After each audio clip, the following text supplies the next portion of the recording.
सिगांथारावनो आं आफा इसोरखौ हामबायनोसै आरो नोंथांमोन बयखौबो आंनि बे इउट्युब चेनेलाव जिसु ख्रीष्टनि मुङै बरायनानै लायो। थांनाय समफ्राव जोङो मोनसे आयदाखौ लानानै नायदोंमोन, थैनायनि उनाव। बे बिषयखौ लानानै जोङो नायदोंमोन। आरोबावनो जों दिनै नायगोन थैनायनि उनाव लाजारनि जिउआ।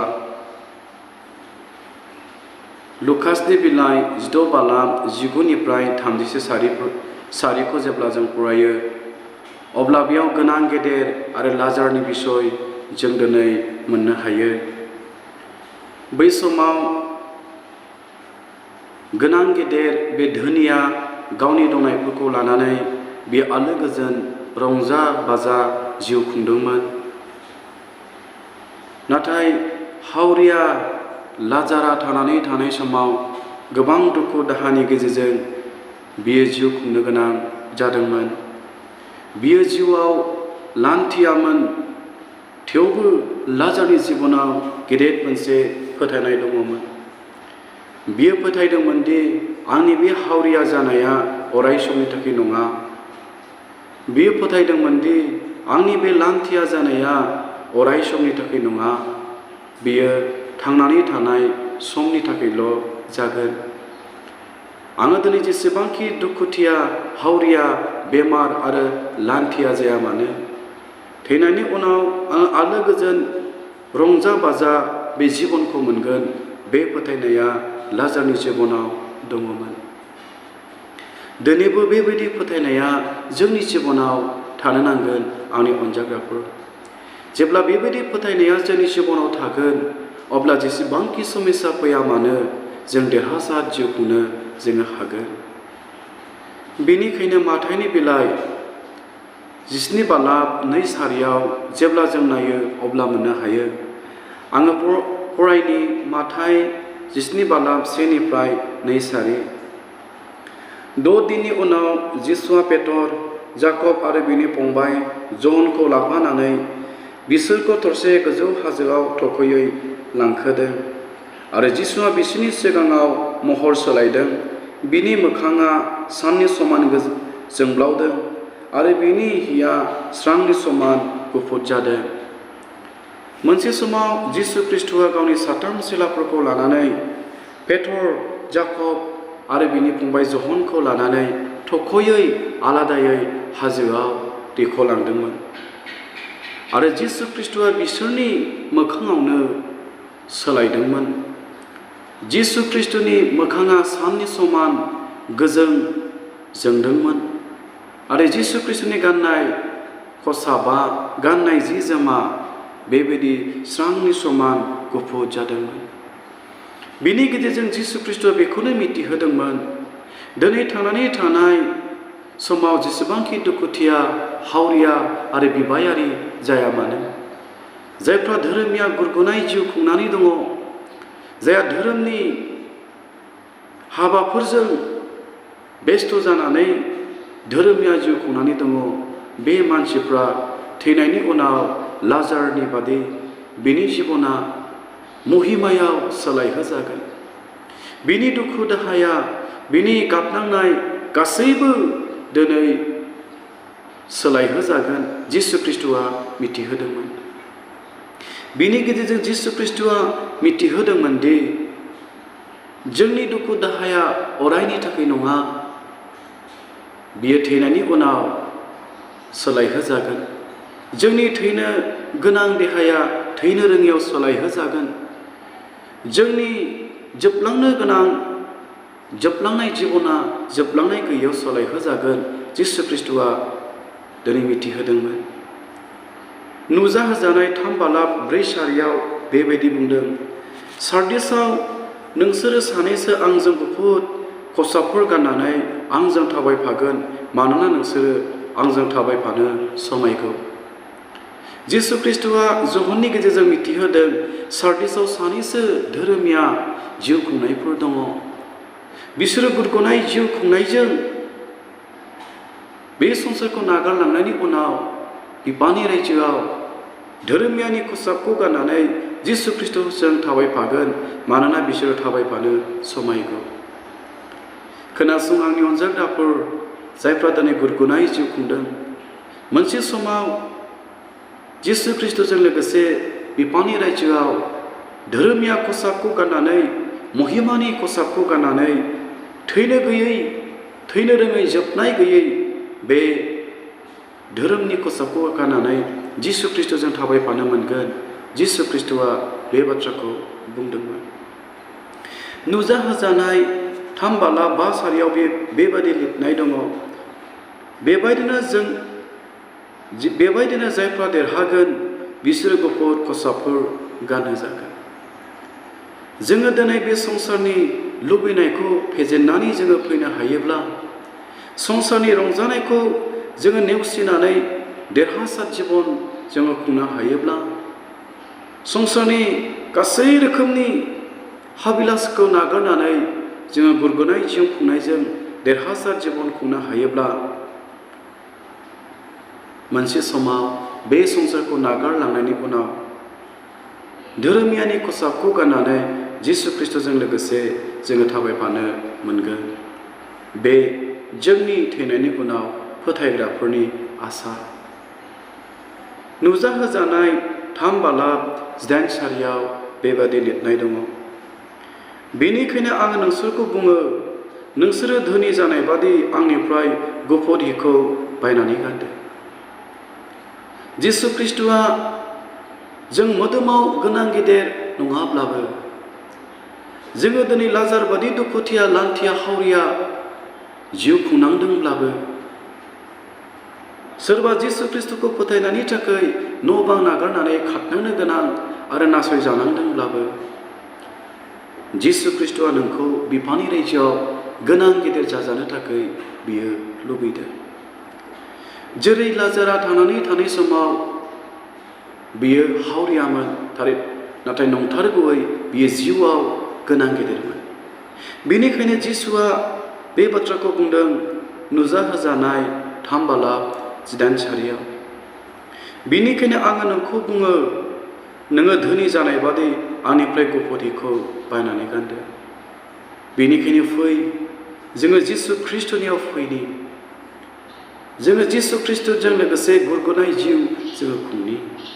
जेन' जोङो बे संसारखौ नागारलांनायनि उनाव लाजार बादि सोरगोआव गोनां गेदेर जानो मोननाय बादि। जायफ्रा दिनै गुरगुनाय जिउ खुंबाय, बेनि थाखाय बे आसाखौ दोनखाजाबाय। बेनिखायनो थैनायनि उनाव जोंनि आसाया बेनो आंनि अनजाग्राफोर। संसाराव जेसेबांखि दुखु दाहा थाया मानो, नोङो धोरोमिया जिउ खुंदोंब्ला, गुरगुनाय जिउ खुंदोंब्ला, नोंनि थाखाय बे आसाखौ बिफानि रायजोआव दोनखाजानाय जाबाय। बेनिखायनो नुजाहोजानाय 7 बाला 9 सारियाव बुंदों, बेफोरनि उनाव आङो सानथ्र'हायै गेदेर दाफाखौ नुबाय। बिसोरो गुफुर हिफोर गानदोंमोन। जिसु ख्रिस्ट'आ ज'हननो मिथिहोदोंमोन। ज'हना बिफानि रायजोआव, सोरगो रायजोआव सानथ्र'हायै गेदेर गुफुर धोरोमियानि दाफाखौ बे नुनो हादोंमोन। जायफ्रा दिनै गेदेर सैनांनायनिफ्राय, गेदेर क्लेशनिफ्राय बिसोरो देरहासार जिउ खुंनायजों देरहासार जाबोनायफोरमोन। बिसोरो सानसे बे संसाराव दङमोन आरो बिसोरो गोबां दुखु दाहानि गेजेरजों जिसु ख्रिस्ट'खौ फोथायनायनि थाखाय थारना मोननांदोंमोन, मुगैजादोंमोन, नेवसिजादोंमोन, उखैनांदोंमोन, गांनांदोंमोन आरो जोबनायाव बिसोरो जिसु ख्रिस्ट'नि थाखाय गावनि आगोमा जिउखौ खोमानो गोनां जादोंमोन। थांनानै थानाय समाव बेबायदि गेदेर गोब्राब क्लेशनिफ्राय देरहासार जाबोनाय बे धोरोमियाफोरखौ ज'हना नुदोंमोन। जायफ्रा जिसु ख्रिस्ट'जों लोगोसे गुफुर खसाबखौ गाननानै, धोरोमियारि खसाबखौ गाननानै लागारबो आरो अरायबोनि थाखाय बिफानि रायजोआव आलो गोजोनै दङमोन। बियो जोंनि फोथायग्राफोरनि थैनायनि उनाव आसा। बेनिखायनो जोङो जेसेबांखि दुखु दाहा जाया मानो, जोंनि जिबनाव थैनायनि उनाव बे आसाया दंथारो। बेनि थाखाय जोङो रंजानो गोनां जोंहा गैयानो। बेनिखायनो नुजाहोजानाय बिलाइ 19 बालाब 8 सारियाव बेबादि लिरनाय दङ। गाननो थाखाय बिनो सिखोन आरो गोजों मिस मिस खसाब होनाय जाखाबाय। बे मिस मिस खसाबा इसोरनि मानसिफोरनि धोरोमिया हाबाफोर। दिनै जों बे नुजाहोजानाय 19 बालाब 8 सारिनि गेजेरजों जोङो नुनो आरो खोनानो मोनबाय। दिनै धोरोमियानि खसाबखौ गाननो थाखाय होखानाय जाबाय। आफा इसोरा गावनि सासेल' बिसा जिसु ख्रिस्ट'नि गेजेरजों बे संसाराव बासायजानायनि राहा आरो लामाखौ बियो दोनबाय। जिसु ख्रिस्ट'नि क्रुसनि थैजों जोङो जोंनि पापफोरनिफ्राय सुस्रा जानायनि राहाखौ बियो जोंनो दिनै होबाय। बेनिखायनो जहननि बेलायाव बुंदों 14 बालाब 6 सारियाव आंनो लामा नंगौ आरो गोथाङा। आंजों नङाब्ला रावबो बिफानि रायजोआव सहैनाय नङा। बेनिखायनो फै, जायखौ जोङो दिनै खोनाबाय नुजाहोजानाय 19 बालाब 8 सारियाव गाननो थाखाय बेनो सिखोन आरो गोजों मिस मिस खसाब होनाय जाबाय। बे मिस मिस खसाबा इसोरनि मानसिफोरनि धोरोमिया हाबाफोर। बेनिखायनो फै, जोङो दिनै जिसु ख्रिस्ट'जों लोगोसे गुरगोनाय जिउ खुंनि, धोरोमिया जिउ खुंनि।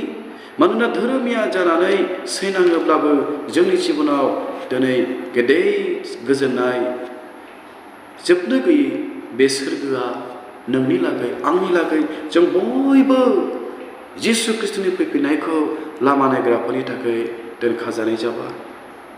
बेनिखायनो जेसायानि 16 बालाब 10 सारियाव बेबादि लिरनाय दङ। बेनिखायनो आङो खुसि जायो, बियो आंखौ बासायनायनि खसाबखौ गानहोबाय आरो धोरोमियानि गस्ला आरांगाजों आंखौ फिनबाय। बेनिखायनो जेसाया भावबादिया बुंदोंमोन, आङो खुसि जायो, मानोना आंनि लागै खुसि जानांगौआ बेनो, बियो बासायनायनि खसाबखौ आंनो गानहोबाय आरो धोरोमियानि गस्ला आरांगाजों आंखौ फिनबाय। दिनै गुरगुनाय जिउ खुंनायनि मोनसे जे बेनिफिट, धोरोमिया जिउ खुंनायनि जे मोनसे बेनिफिट, बेखौ जेसाया भावबादिया मिथिनो आरो नुनो थाखाय हादोंमोन।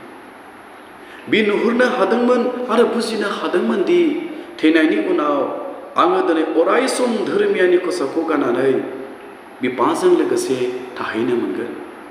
बिनिखायसो बियो बुंदों, बियो बासायनायनि खसाबखौ गानहोबाय, बिनिखायनो आङो खुसि जायो। दिनै जेसाया भावबादिया नों आरो आं बादि मोनसे समाव बे संसारावनो दङमोन। गोबां दुखु दाहानि गेजेरजों, गोबां रोखोमनि समयसानि गेजेरजों बियो मोगा मोगि जानांदोंमोन।